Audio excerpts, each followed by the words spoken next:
అయ్యప్ప మాలాధారణతో దర్గాకు వెళ్లి పూజలు చేసిన గ్లోబల్ స్టార్ రామ్ చరణ్.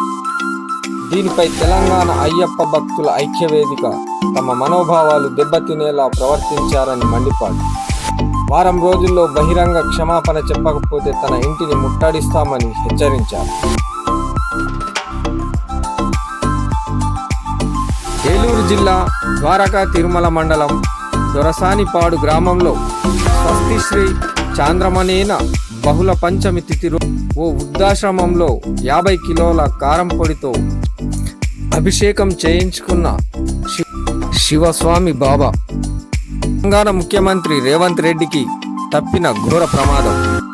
తను ఎయిర్పోర్ట్కు కారులో వెళ్తుంటే తన కార్ టైర్ పంక్చర్ అయినట్టు ముఖ్యమంత్రి సిబ్బంది గుర్తించారు. తెలంగాణ రాష్ట్ర ఆటో డ్రైవర్ల జేఏసీ డిసెంబర్ 7న తెలంగాణ వ్యాప్తంగా ఆటోల బంద్ కార్యక్రమాన్ని గురువారం నాడు ప్రకటించింది.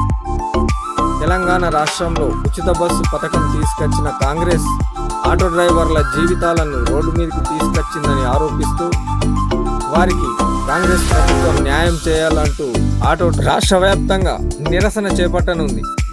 ఇటు నిరసన కార్యక్రమానికి రాష్ట్ర ప్రజలందరూ సహకరించాలని కోరుతూ